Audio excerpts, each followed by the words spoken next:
Përshëndetje, shikues të nderuar, jeni me edicionin kulturor të magazinës Art Kultur në RTK.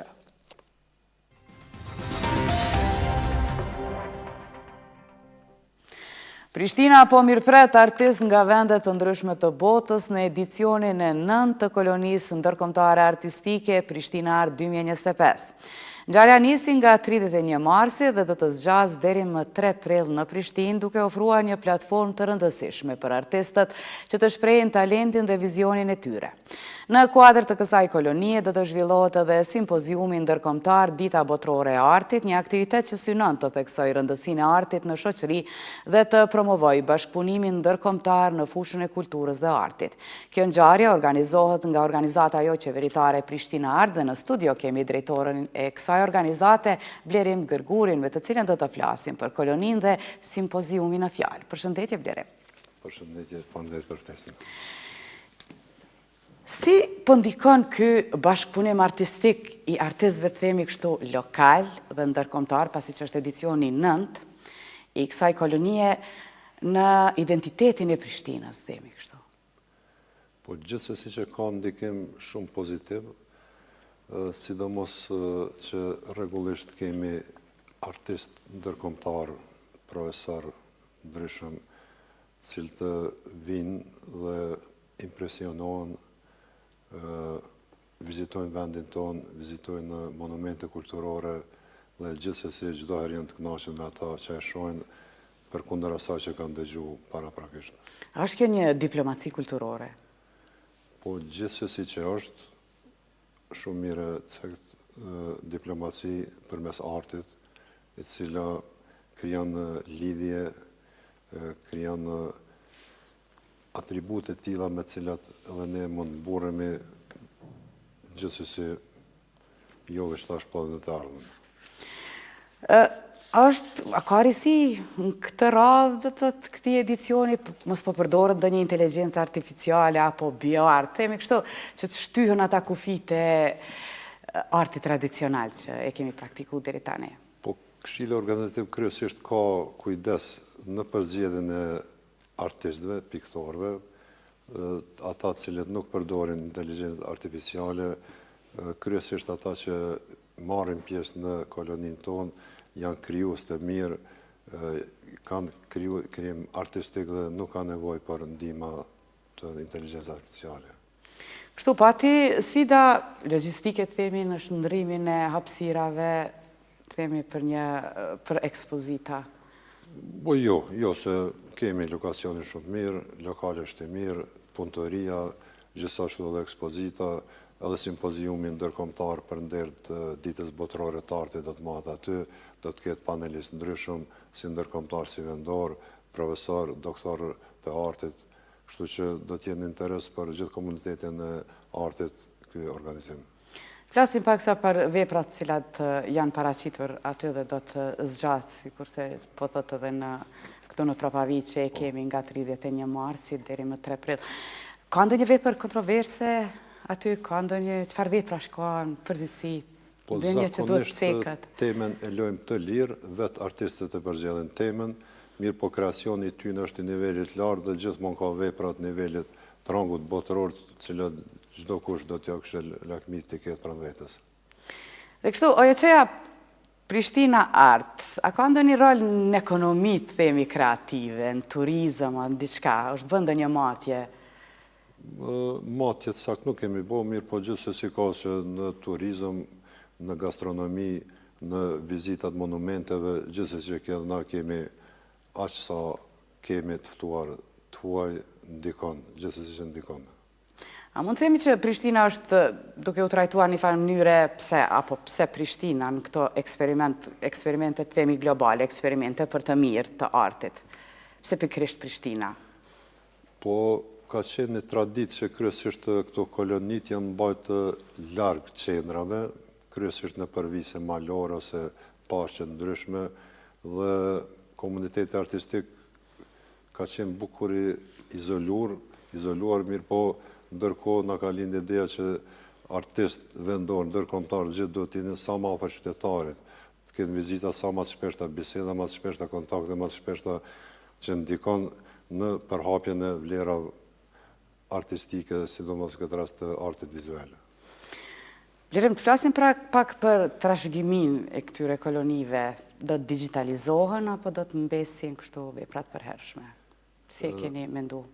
Jo, do të mbeten veprat përhershme, jemi përkrahas të veprat tradicionale, mendojmë që mjaftueshëm ruhet, është materiali mjaft i mirë dhe me shekuj mund të qëndron edhe kjo, kështu që nuk kemi nevojë për digitalizim ose për organizimin e ngjarjeve në mënyrë vizuale apo digjitale, se tash në botën e sot ato organizohen, mirë po kontakti ose prania fizike çdo artisti është nivel tjetër se sa ajo vizuale apo vetëm digjitale. Dhe simpoziumin e cekëm edhe në fillim, Dita Botërore e Artit, na trego pak më gjërësisht, si e keni planifikuar? Po, do të thotë është hera e dytë që organizojmë simpozium për ndër të Ditës Botërore të Artit, ku panelist do të jenë profesor vendor dhe ndërkombëtar, gjithë pjesëmarrësit do të jenë aty, ka paralajmërim që do të vinë edhe shumë artdashës që të kyçen në debat rreth artit, sfidave të sotme dhe ku do të shkojë arti në përgjithësi në veçanti në trojet tona, çfarë drejtimi po shkojmë, të arriturat edhe gjithë të lashet sfidat që e presin. Një pyetje tjetër, a duhet shteti të përcaktoj artin me vlerë apo tregu i lirë? Çfarë mendoni ju? Se ju edhe jeni një farë lloj menaxheri? Çështja e vlerës është shumë relative.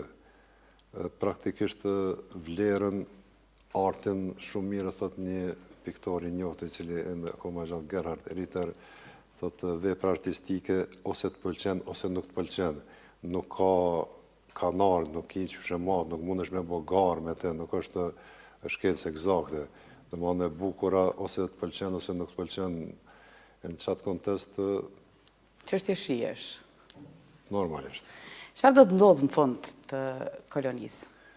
Si tradicionalisht, në fund është ekspozita përmbyllëse, ekspozohen të gjitha punimet e punuara gjatë kolonisë, kemi të tuar shumë osaper dhe shpresoj do të jetë një ekspozitë e dinjitetshme.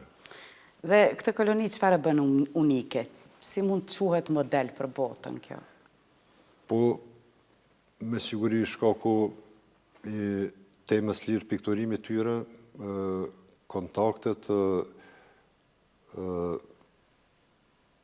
bashkëbisedimi shumë që bëhet rreth artit, edhe thjesht shoqënia e mirë dhe që kalojnë shumë bukur dhe çdo herë dhe ato raportet e mira që do të bëhen, po. Besin me mbresat mira, janë të magjepsur dhe vazhdimisht shpreh dëshirën që prapë të jenë të pjesëmarrës të kësaj kolonie. Zotëri Blerim, faleminderit shumë për kohën që ndatë, ne do t'ju lëmë të lirë tani, sepse me të vërtet i keni edhe 2-3 ditë të tjera, do të që do të mirën edhe mbrëmje gjata, me darka, uroj që të shkojnë lehtë, uroj që të realizohen ashtu si që dëshironi dhe takohemi normal me konkrete me disa kolonia, apo me disa ekspozita tjera që i bëni ju si organizatio qeveritar.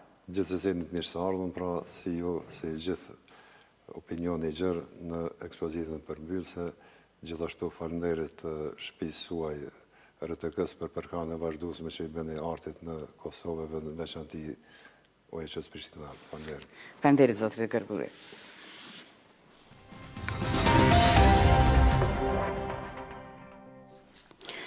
Publikohet videoklipi i Zjerm. Këngëtarët e Shkodra Elektronike në një paraqitje të drejt për drejt nga Italia, për RTK-n folën për detajet dhe përgatitjet për pjesëmarrjen në Eurovision 2025 më 13 maj. Këngëtarja Beatrice Gjergji dhe këngëtari Ko Laca në Radio-Televizionin e Kosovës kanë komentuar emocionet e para për interesimin që kanë marrë rreth videoklipit të këngës Zjerm, e cila e përfaqëson Shqipërinë në Eurosong 2025. Vetëm brenda ditës së parë të publikimit të kësaj kënge në video arriti të shënojë mbi 130.000 klikime. Këngëtarja Beatrice Gjergji tha se janë shumë të emocionuar për punën që ka bërë ekipi në publikimin e klipit. Zjerm, Këngëtarja thot se sfidat janë të mëdha, por edhe pse janë një ekip i vogël, janë mësuar të përgatisin gjëra të mëdha. Kurse Laca tha se kënga ka zgjuar edhe një interesim shumë të lartë në Kosovë, në Prishtinë e kudo që është prezantuar shkodra elektronike pas hedhjes së shortit, e cila do të performojë më e 12-ta me radhë në gjysmëfinalen e parë në Festivalin Evropian të Këngës më 13 maj, ndërsa finalja e madhe do të zhvillohet më 17 maj në Basel të Zvicrës.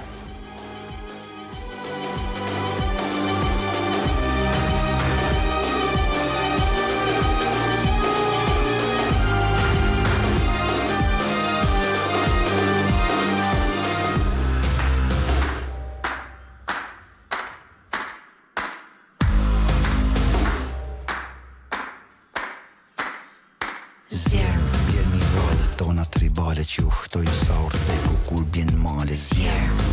Njerëst pa emen e njerëst të dlirët, njëse utën e binë si shtatë thejna që të morën shpirt zjerë. Këtu flende Tirana e hana yje si shofim se yjet në shkel koma kur ecim njerë më zjerë.